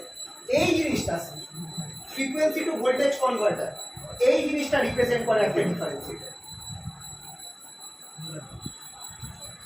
কেন করে একটু দেখাচ্ছি। তার আগে যদি এটা দেয়, তোমরা চোখ বন্ধ করে ডিফারেন্সিয়েটরের সার্কিট লিখে দেবে।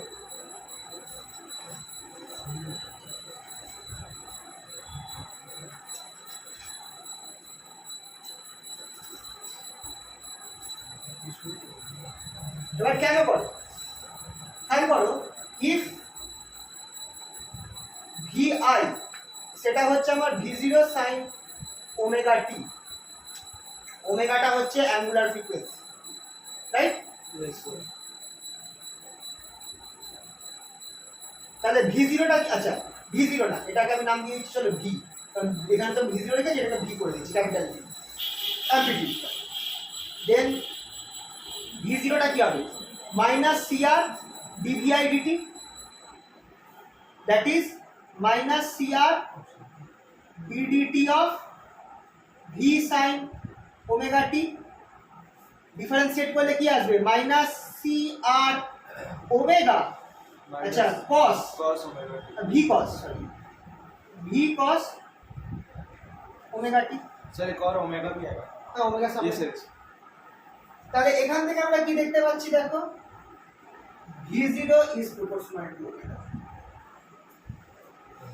আউটপুট ভোল্টেজ ইনপুট ভোল্টেজের ফ্রিকোয়েন্সির সাথে প্রপোর্শনাল, মানে ইনপুট ভোল্টেজের ফ্রিকোয়েন্সিটাকে সে এই সার্কিটটা ভোল্টেজে কনভার্ট করছে। ভেবে দেখো, যেহেতু আউটপুট ভোল্টেজটা আমার ফ্রিকোয়েন্সি ইনপুট ভোল্টেজের ফ্রিকোয়েন্সির সাথে প্রপোর্শনাল হচ্ছে, কারণ এই ফ্রিকোয়েন্সিটা ঢুকে যাচ্ছে এখানটায়, তার মানে আমার এটা কি করছে? The circuit convert the frequency of input signal to output to a voltage.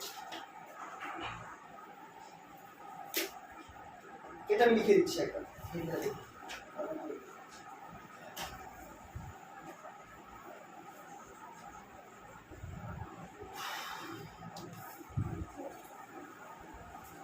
এই উপরের পার্টটা বুঝতে পারি?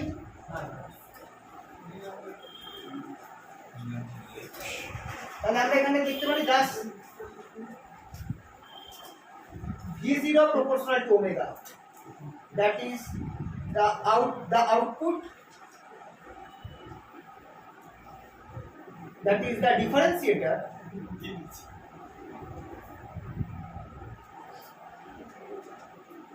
converts the frequency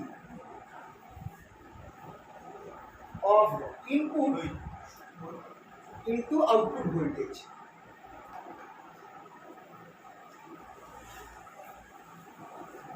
Hence is called frequency to voltage converter।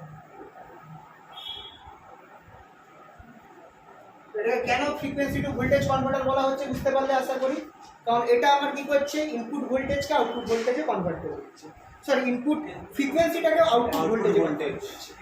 সর V is proportional to omega। Sir phone uh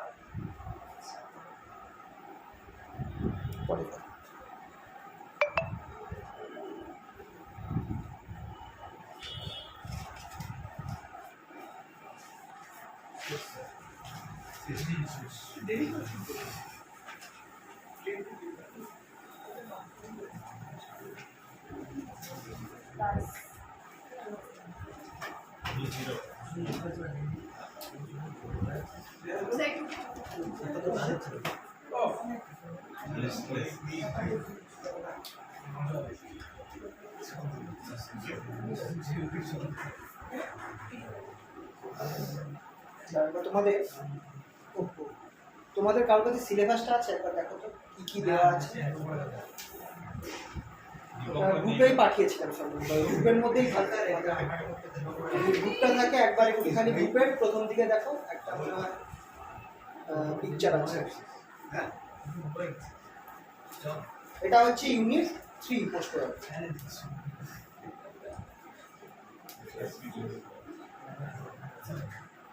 Eder সাবস্ট্রাক্টর differentiator integrator, আচ্ছা zero crossing detector, এই একটা বাকি, এটা হয়ে গেছে। হ্যাঁ হ্যাঁ গ্রুপে দেওয়া মুশকিল, গ্রুপে দেখবে প্রথম দিকে আছে। এটা কমপ্লিট, তাহলে লাস্ট টপিক, এটা হয়ে গেলেই শেষ হয়ে যাবে। বুঝছো তো? জিরো ক্রসিং ডিটেক্টর এই জিনিসটার আরেকটা নাম আছে, আর এইটা হচ্ছে অপ-অ্যাম্প কম্প্যারেটর।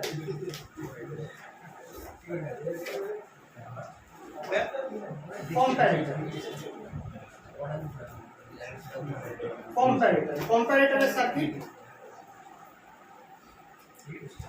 এইটা জিরো ক্রসিং এটা জিরো ক্রসিং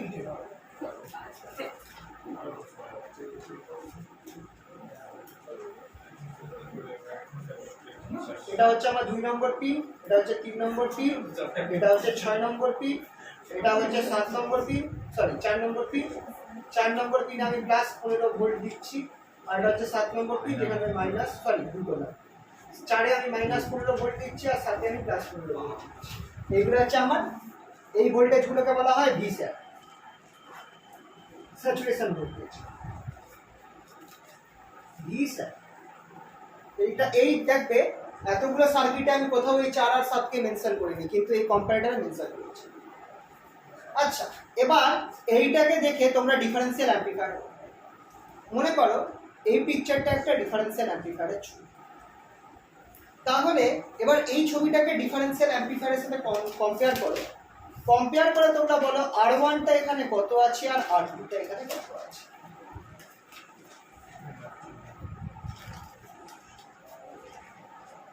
R1 তো V1 V2 এর মধ্যে যা আছে ওটা হ্যাঁ, দাঁড়াও। Comparing this circuit with our differential amplifier,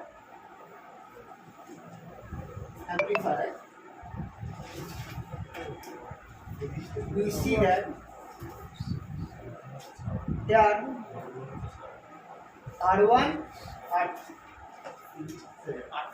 আচ্ছা R1 টা এই দুটো পয়েন্টে থাকা উচিত, R2 infinity হ্যাঁ R2 ইনফিনিটি। কিছু নেই, কিছু না থাকা মানে ইনফিনিটি, কিছু না থাকা মানে কিছু না থাকা, এবার একটা তার পর্যন্ত জুড়বে না।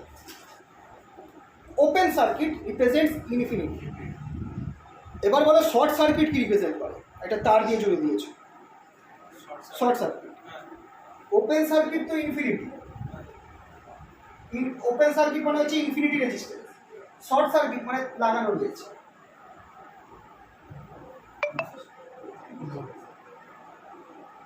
কি বলবো রেজিস্ট্যান্সের কথা রেজিস্ট্যান্স জিরো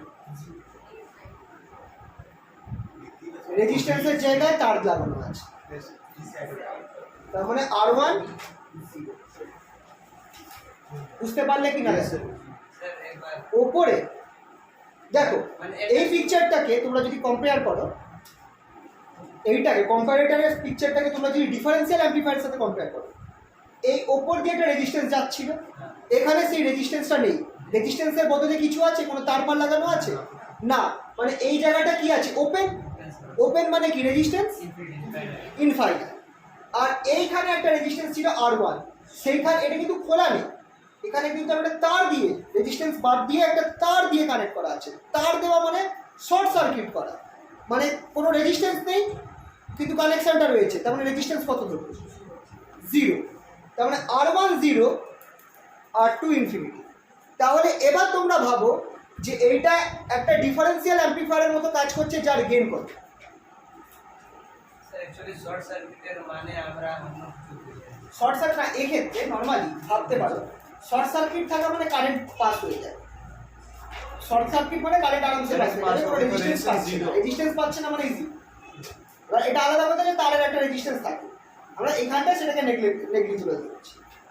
ওপেন সার্কিট মানে কারেন্ট পাস হতে পারছে না। তুমি ভাবো একটা সার্কিটে তুমি যদি ইনফাইনাইট রেজিস্ট্যান্স দাও তখনও কারেন্ট পাস হতে পারে। তো এখানটায় আমরা অ্যানালজি ধরছি যে open circuit represents infinity infinite resistance, আর শর্ট সার্কিট বা ক্লোজ সার্কিট যেখানে কোনো রেজিস্ট্যান্স নেই, জাস্ট তার লাগানো আছে, সেটা রিপ্রেজেন্ট করছে জিরো রেজিস্ট্যান্স। তো এইটাকে তুমি যখন কম্পেয়ার করছো ডিফারেন্সিয়াল অ্যাম্পলিফায়ারের সাথে, তখন দেখা যাচ্ছে যে এখানকার রেজিস্ট্যান্স জিরো আর R2 রেজিস্ট্যান্স যেটা ছিল সেটা ইনফাইনাইট। তাহলে এইটার গেইন কত হবে? এই সার্কিটের গেইন কত হবে? ইনফিনিটি। ইয়েস, ইনফিনিটি হবে। R2 by R1 infinity. R2 0 R1 sorry R1 0 R2 infinity. Thus a comparator নিচে জিরো হবে।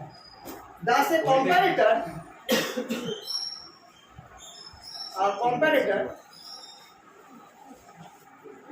is a differential amplifier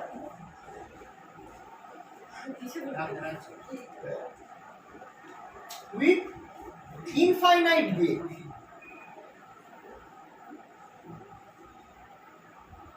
G equals to R2 by R1 actually minus R2 by R1 equals to infinity by 0 that is equals to infinity. আচ্ছা এটা minus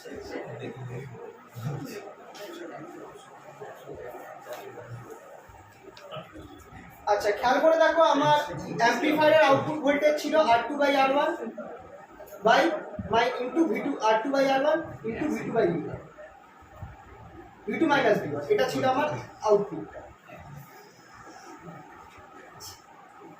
ঠিক আছে, এবার আমাকে বলো এবার ইনফাইনাইট গেইন রয়েছে। তুমি V2 এক সাইডে V2 অ্যাপ্লাই করেছো, এক সাইডে V1 অ্যাপ্লাই করেছো। তোমার যদি এবার এখানটা আমার একটা জিনিস দেখে বলো, এইটা হচ্ছে আমার নর্মাল ডিফারেন্সিয়াল অ্যাম্পলিফায়ারের ফর্মুলা। এখানটায় R2 by R1টা ইনফাইনাইট হয়ে যাবে, সেটা পরের কথা। একটু মুছলাম, নিচের পার্টটা মুছলাম। তাহলে তোমরা এবার এখানটায় বলো যদি আচ্ছা if V2 is greater than V1 হয়, V2 এর ভ্যালু V1 এর থেকে বড় হয়, তাহলে কি হবে? V0 যেটা সেটা আমার এই পার্টটা তো infinity, minus infinity sorry plus infinity হবে। অ্যান্ড V2 যদি লেস দ্যান V1 হয় তাহলে V0টা আমার মাইনাস ইনফিনিটি হওয়া উচিত থিওরিটিক্যালি।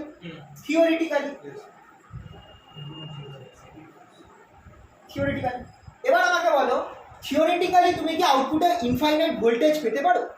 কত ভোল্টেজ পাবে ম্যাক্সিমাম? স্যাচুরেশন ভোল্টেজ যেটা তুমি উপর নিচে লাগিয়েছো, 12 লাগালে 12, 15 লাগালে 15, ওটা ডিপেন্ড করছে সার্কিটে তুমি কত ভোল্টেজ অ্যাপ্লাই করেছো। Practically we get the saturation voltage.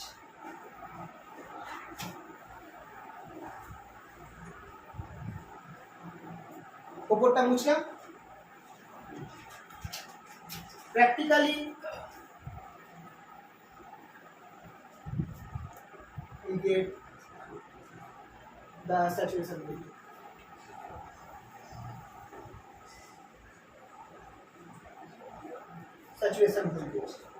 That is, if V2 greater than V1, then V0 equals to plus Vset, plus infinity বলতে plus Vset হবে, যেটা এই সার্কিটের ক্ষেত্রে plus 15 volt. And for and if V2 is less than V1, then V0 equals to minus Vset equals to minus 15. তাহলে হ্যাঁ ভোল্টেজটা কি এটা মাইনাসে কি করে যেতে পারে? প্র্যাকটিক্যাল পড়েছিল মাইনাস ভোল্টেজ তো করছিল, এটা তো করছে। বলেছিলাম না যে ভোল্টেজটা গ্রাউন্ডের রেসপেক্টে নেওয়া হয়। যেখানে আমরা অপ অ্যাম্পে যে ধরনের ব্যাটারি আমরা ইউজ করি ওটাকে বলা হয় ওই ব্যাটারিটাকে বলা হয় হচ্ছে ডুয়াল পাওয়ার সাপ্লাইতে একটা গ্রাউন্ড থাকে আর দুটো টার্মিনাল থাকে। একটা টার্মিনাল গ্রাউন্ডের রেসপেক্টে পজিটিভ ভোল্টেজ দেবে, অন্য টার্মিনালটা গ্রাউন্ডের রেসপেক্টে নেগেটিভ ভোল্টেজ দেবে। মানে অ্যাকচুয়ালি একটা ভোল্টেজ ওই গ্রাউন্ডের রেসপেক্টে বেশি আছে, অন্যটা কম আছে। জিনিসটা এমনভাবে করা যখন তুমি ওটাকে একটা ডিজিটাল দেখো, এটা কিন্তু তোমরা নর্মাল অপ অ্যাম্পে পাবে না, নর্মাল অ্যানালগ ভোল্টমিটারে পাবে না। ডিজিটাল ভোল্টমিটারে লাগালে তখন তুমি এই নেগেটিভ ভোল্টেজটা দেখতে পাবে। অ্যাকচুয়াল কেসটা হচ্ছে একটা ভোল্টেজ আমার হাই গ্রাউন্ডের রেসপেক্টে, অন্য ভোল্টেজটা লো। ডিজিটাল অ্যামিটারে যখন তুমি দুটোকে কানেক্ট করবে তখন তুমি উপরের ভোল্টেজটা প্লাস পাবে উইথ রেসপেক্ট টু গ্রাউন্ড, নিচের ভোল্টেজটা মাইনাস পাবে উইথ রেসপেক্ট। অ্যাকচুয়াল আইডিয়াটা হচ্ছে এটা, বুঝে গেল তো?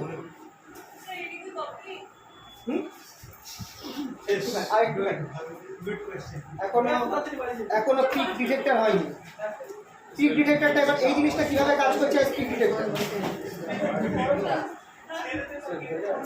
স্পিড ডিটেক্টর মানে যে রাস্তার পাশে দেখে গাড়ি চলে স্পিড দেখে না স্পিড ডিটেক্টর তো মানে peak peak zero crossing detector, not zero crossing detector. এটা হয়েছে তো মুছলাম।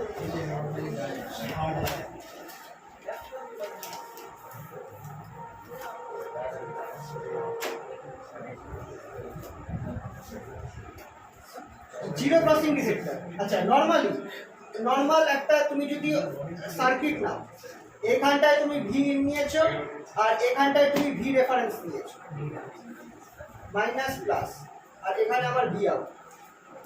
তাহলে এখানটায় আমার হচ্ছে ভি আউট, ভি আউটটা যেটা আমার প্লাস ভি সেট হবে ইফ ভি ইন যেটা আছে is less than V reference, আর V out equals to minus V set if V in is greater than V reference. এই যে এখানে তুমি একটা রেফারেন্স ভোল্টেজ নিয়েছো, এখানে তুমি ইনপুট ভোল্টেজ দিয়েছো।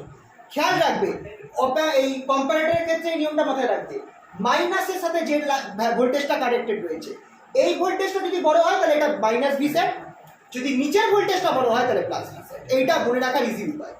মাইনাসের সাথে যে ভোল্টেজটা কানেক্ট রয়েছে সেটা যদি বড় হয় তাহলে মাইনাস ভি সেট। এখানে দেখো V in less than, sorry উল্টো করে দিয়েছি, minus V sat plus V set. যদি আমার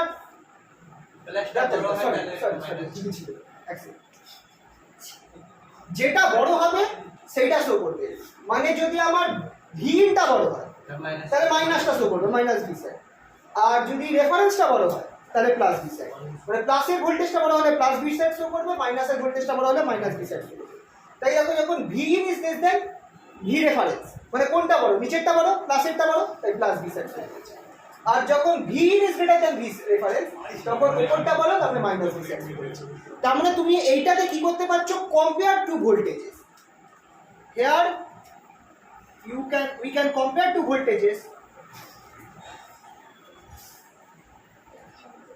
voltage V in with respect to reference voltage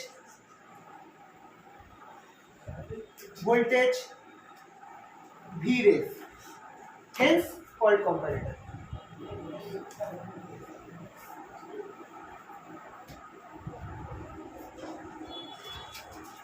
কেন কম্পারেটর বলা হচ্ছে, তার কারণ হচ্ছে এটা আমাকে কি করছে, ভি ইন যেটা আছে এটা আমাকে দুটো ভোল্টেজ কম্পেয়ার করে বলছে যে কোনটা বড়। তুমি ভি রেফারেন্সের রেসপেক্টে ভি ইন দিয়েছো, যদি তুমি নেগেটিভ ভোল্টেজ পাও কে বড় আছে, ভি ইন বড় না ভি রেফ বড়, ভি ইন বড়। আর যদি পজিটিভ ভোল্টেজ পাও তার মানে নিশ্চয়ই ভি ইনটা ছোট রেফারেন্স ভোল্টেজ, দুটোকে কম্পেয়ার করে রেজাল্ট দিচ্ছে, তাই জন্য এটাকে আমরা বলছি কম্পারেটর। কম্পারেটর কারণ কম্পেয়ার করছে। এবার এটা জিরো ক্রসিং ডিটেক্টর তখন হয়ে যাবে যদি ভি রেফটা জিরো করে দাও, মানে জিরোর বেশি হলেই তুমি প্লাস ভি সেট পাচ্ছ, জিরোর লেস হলেই তুমি মাইনাস ভি সেট পাচ্ছ। খেয়াল করে দেখো হয়েছে তো এটা। If V ref equals to 0, the circuit becomes zero crossing detector.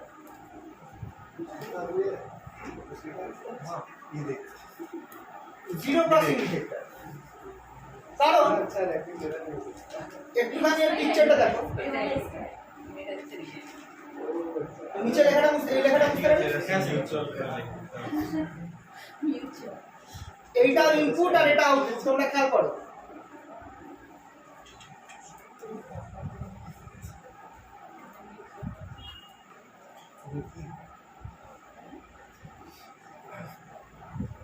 আচ্ছা, যখনই এইখানটায় আমার ভিটা পজিটিভ রয়েছে, পজিটিভ থাকলে আমার মাইনাস ভি সাইড পাবো না প্লাস ভি সাইড পাবো, খেয়াল করে বলো। তারপর এইখানটায় আমি একবার ছবিটা হালকা করে রেখে দিচ্ছি, মাইনাস প্লাস, এখানটায় ভি আর এখানটায় ভি রেফ, ভি রেফটা জিরো আছে, এখানে জিরো আছে।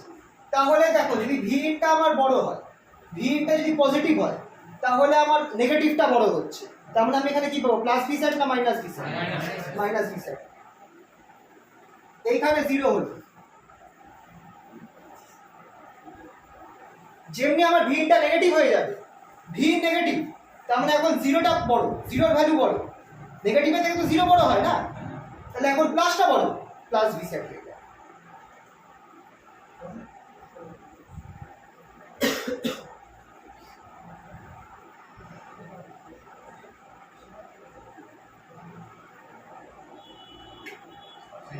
এটা হচ্ছে মাইনাস ভি সেট আর এইটা হচ্ছে আমার plus V set.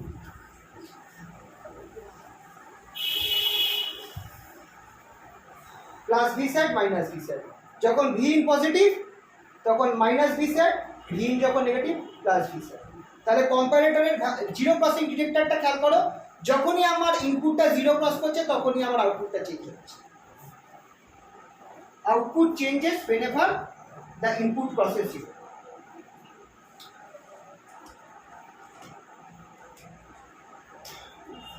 From plus V set to minus V set and from minus V set to plus V set whenever input crosses zero.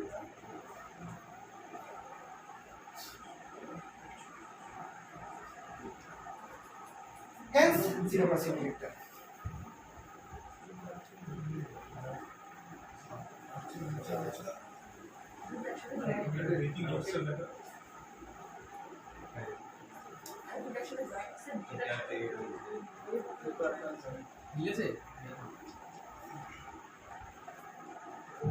এটা output, এটা ইনপুট, খেয়াল রাখবে।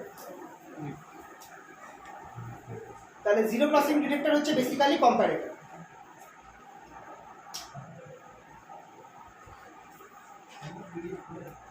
ট্রেন এখনই আছে নাকি একটু দেরি আছে? বাই।